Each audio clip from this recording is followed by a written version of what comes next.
நீங்கள் மன்னித்து விட்டீர்கள் என்பதற்கு என்ன அடையாளம்? இது மிகவும் முக்கியமான கேள்வி. இந்த கேள்விக்கு நான் என்னுடைய அனுபவத்திலும் மற்றவர்களுக்கும் கூறுவது என்னவென்றால், நம்மை காயப்படுத்தியவர்களை பார்க்கும் பொழுது அல்லது அவர்கள் நம்மோடு இருக்கின்ற பொழுது எனக்குள்ளாக மோசமான உணர்வுகள் இல்லை என்றால் நான் அவரை மன்னித்து விட்டேன் என்று நிச்சயம்.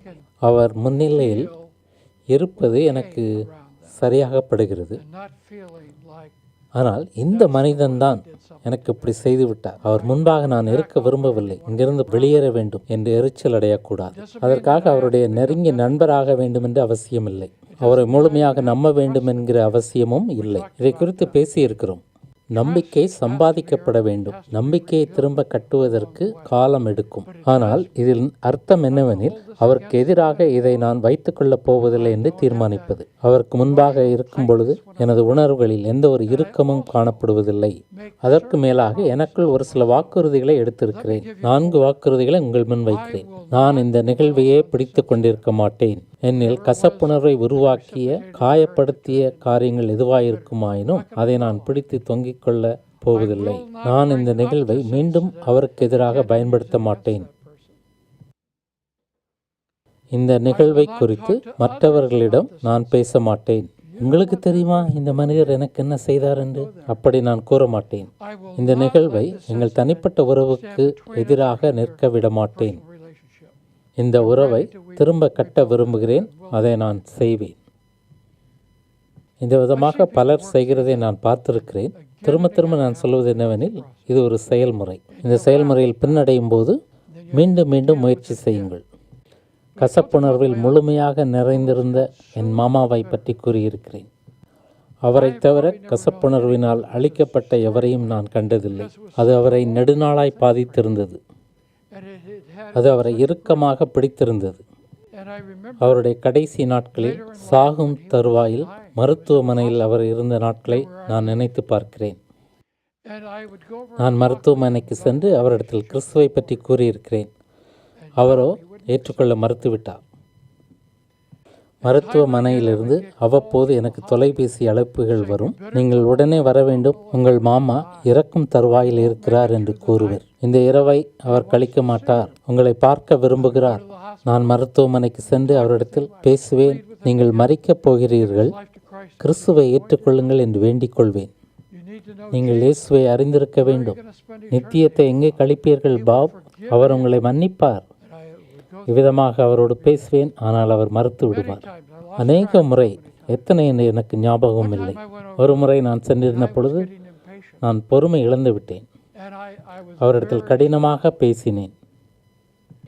அவர் அநேக நாட்கள் உயிரோடு இருக்க மாட்டார் என்று அறிந்து அவரிடத்தில் தெளிவாக நேராக பேசினேன். ஏன் நீங்கள் உங்கள் வாழ்வை கிறிஸ்துவுக்கு அர்ப்பணிக்க மறுக்கிறீர்கள்? ஏன் கர்த்தரை ஏற்றுக்கொள்ள மறுக்கிறீர்கள்? அவர் கூறினார், என்னால் முடியாது. உங்களால் முடியும் என்று நான் கூறினேன். அவர் என்னால் முடியாது என்றார். நான் கேட்டேன், ஏன் உங்களால் முடியாது? அவர் கூறினார், என்னால் கர்த்தரை ஏற்றுக்கொள்ள முடியாது. ஏனெனில் எனது அம்மாவையும் சகோதரரையும் நான் மன்னிக்காத பட்சத்தில் கர்த்தரிடத்தில் நான் எப்படி மன்னிப்பு கேட்பேன்? சுவாரஸ்யமான காரியம். உங்கள் அம்மாவும் சகோதரரும் இறந்துவிட்டனர், நீங்கள் மன்னிக்கலாமே என்று கூறினேன். நான் கூறினேன், இப்பொழுதே நாம் ஜெபிக்கலாம். நீங்கள் அந்த விஷயத்தை வெளியேற்றி விடலாம். நீங்கள் உங்கள் அம்மாவை மன்னித்து விட்டீர்கள் என்று தேவனிடத்தில் கூறுங்கள். அவர் அந்த ஒரு காரியத்தில் சிக்கியிருந்தார். அவர் அம்மா அவருக்கு விரோதமாக துரோகம் செய்துவிட்டார் என்று. பாப், இப்பொழுதே நாம் ஜெபிக்கலாம். நீங்கள் அதை விட்டுவிடலாமே என்று கூறினேன். அவர் முடியாது என்று கூறிவிட்டு, இதை சரி செய்வதற்கு நான் என் அம்மாவின் கல்லறைக்கு செல்ல வேண்டும் என்று கூறினார். நான் கூறினேன், நீங்கள் மருத்துவமனையிலிருந்து வெளியே செல்ல முடியாது. மருத்துவமனையிலிருந்து நீங்கள் வெளியே செல்ல அனுமதிக்க மாட்டார்களே. நான் போய்தான் ஆக வேண்டும் என்று கூறினார். எனக்கு என்ன செய்வதென்று தெரியவில்லை.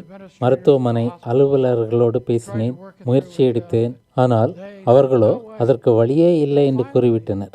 இறுதியாக தயக்கத்துடன் சர்க்கரை நாற்காலியில் ஆக்சிஜன் சிலிண்டரை இணைத்து கொண்டு நீங்கள் எடுத்து செல்லலாம் என்று அனுமதி அளித்தனர். கல்லறைக்கும் மருத்துவமனைக்கும் இடைப்பட்ட தூரம் 25 கிலோமீட்டர்களுக்கு அதிகமாக இருக்கும். அவரை சர்க்கரை நாற்காலியில் அமர வைத்து ஆக்சிஜன் சிலிண்டரையும் இணைத்து மற்ற உபகரணங்களோடு எனது காரின் பின் இருக்கையில் அமர செய்து நான் ஓட்டிச் சென்றேன். கல்லறைக்கு 1 மணி நேர பயணம் இருக்கும். நான் எதுவுமே பேசவில்லை. அவர் எனது காரின் பின் இருக்கையில் மறைத்துவிடக் கூடாது என்று முழு நேரம் நாம் ஜெபித்து கொண்டே சென்றேன். அங்கு போய் சேர்ந்த பின் எனது பாட்டிமாவருடைய கல்லறை நான் கண்டுபிடித்தேன். பின்பு காருக்கு அருகில் வந்து எனது மாமாவை நாற்காலியில் அமரச் செய்து ஆக்சிஜன் சிலிண்டரையும் இணைத்து மெதுவாக அவருடைய அம்மாவின் கல்லறைக்கு முன்பாக கொண்டு நிறுத்தினேன். அவரை தனியாக விட்டு அங்கிருந்து விலகினேன். மௌனமாக எனக்குள்ளே ஜெபித்து கொண்டு காத்திருந்தேன். சிறிது நேரத்தில் ஒரு சில நிமிடங்களில் அவர் கூறினார், அம்மா, நான் உங்களை மன்னிக்கிறேன். இது பாப். நல்லது என்று கூறிக்கொண்டேன். நான் அமைதியாக அவரிடத்தில் சென்று அவரை திரும்பமாக காருக்கு அழைத்து வந்தேன். இருக்கையில் அமர செய்து மருத்துவமனைக்கு ஓட்டிச் சென்றேன். நான் எதுவுமே பேசவில்லை. இறுதியாக அவர், டெனிஸ், பொய் சொல்வதில் நீ எவ்வளவு திறமைசாலி என்று என்னை கேட்டார். ஏன் இப்படி கேட்கிறீர்கள்? உங்கள் மனதில் என்ன தோன்றுகிறது? அவர் கூறினார், நான் சீக்கிரத்திலே மறைத்து விடுவேன். நான் அறிவேன், நான் ஒரு மோசமானவன். எனது வாழ்க்கை பயங்கரமானது. என் அடக்க ஆராதனையில் நீ செய்து கொடுக்க வேண்டும்.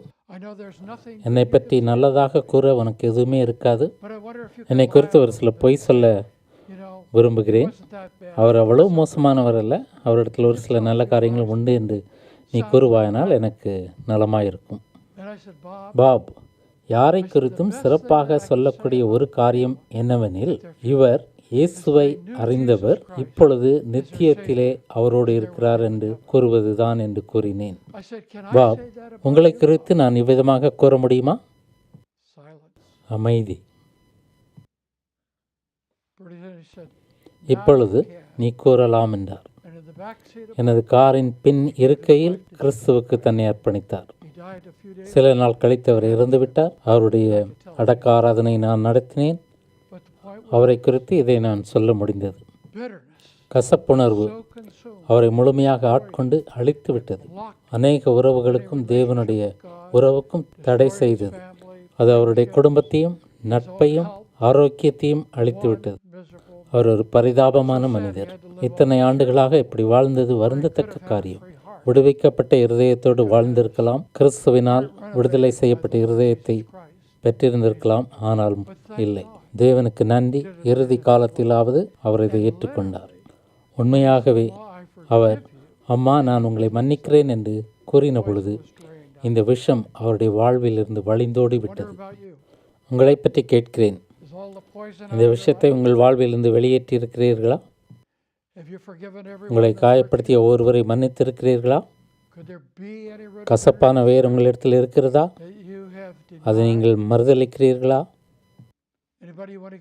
பழிக்கு பழி வாங்க நினைக்கிறீர்களா? நான் உங்களை வேண்டிக் கொள்வது, இந்த பாடங்களை மறுபடியும் படித்து இதில் குறிப்பிட்ட வசனங்களை மறுபடியும் வாசித்து தேவனை நோக்கி மற்றவர்களை மன்னிக்க அவருடைய கிருபை அருளும்படி மன்றாடுங்கள். அதன் பின் நான் கூறிய காரியங்களை செயல்முறைப்படுத்துங்கள். தேவன் உங்களை எவ்வளவாய் மன்னித்திருக்கிறார் என்று யோசித்து பாருங்கள். அதை எழுதி பாருங்கள். அவ்வாறு செய்யும் பொழுது என்னை காயப்படுத்தியவர்கள் யாராக இருந்தாலும் அவர்களை மன்னிக்க முடியாது என்று கூறுவதற்கு நான் யார் என்பதை உணர்வீர்கள். இவ்வாறு நீங்கள் சரி செய்யும் பொழுது உங்கள் இருதயத்தில் உள்ள அடைப்பு திறந்துவிடும், விடுவிக்கப்படும். நீங்கள் குற்ற உணர்வுகளையும் கசப்புணர்வுகளையும் கையாளும் பொழுது உங்களுக்கும் தேவனுக்கும் இடையிலான உறவில் ஒரு புதிய முழு விடுதலை, மகிழ்ச்சி, அமைதியை காண்பீர்கள்.